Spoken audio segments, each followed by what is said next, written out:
নমস্কার বন্ধুরা, মামনি রান্নাঘর আজকে তৈরি করেছি ডাঁটা শাক আর কলমি শাক চিংড়ি মাছ দিয়ে। সম্পূর্ণ রেসিপিটা দেখবেন। সাধারণ একটা রান্না, যদিও বা। ভিডিওটা দেখার জন্য ধন্যবাদ। এই ছোটো ছোটো চিংড়ি মাছগুলো এই শাকের জন্য ভালো হয় বেশি, তাই জন্য ছোটো ছোটো চিংড়ি মাছগুলোই নেওয়া হয়েছে।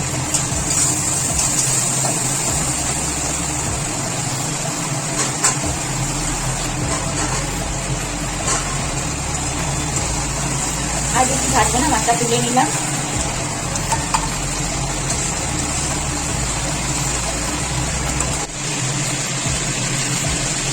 কালো জিরে ফোড়ন দিয়ে দিলাম, শুকনো লঙ্কা দিলাম,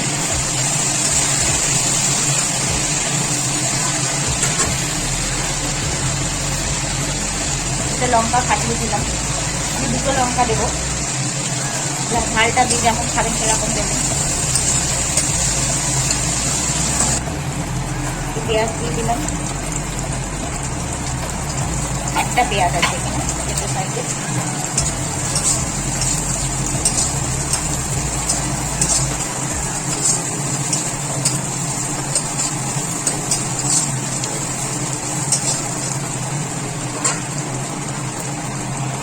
পেঁয়াজটা ভাজা ভাজা হয়ে গেছে, এবার আমি এর মধ্যে শাকটা দিয়ে দিচ্ছি।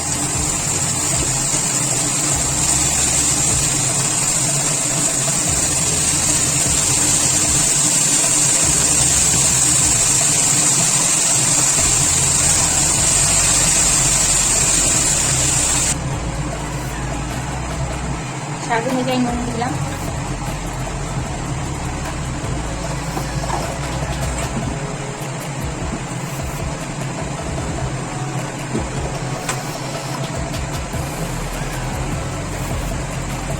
সামান্য গুঁড়ো।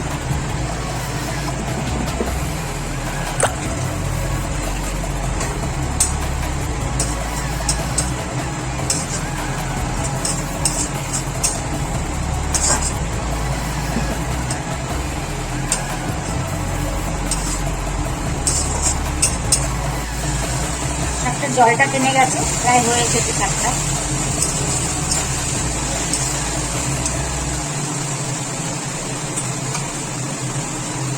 আমি এর মধ্যে চিংড়ি মাছগুলো দিয়ে দেবো।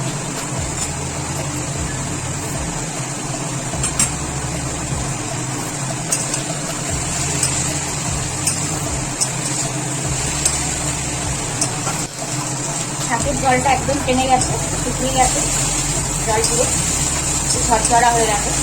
আমার শাকটা এবার আমি নামিয়ে নেব।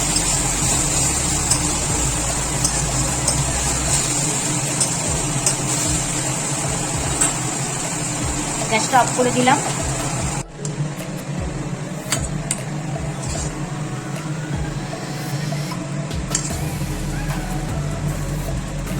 শাক রান্নাটা অলমোস্ট ডান। শাকটা রেডি হয়ে গেছে, সার্ভ করে দিয়েছি। ভিডিওটা খুবই সাধারণ একটা রেসিপি, যাই হোক ভালো লাগলে ভিডিওটা দেখবেন। ধন্যবাদ।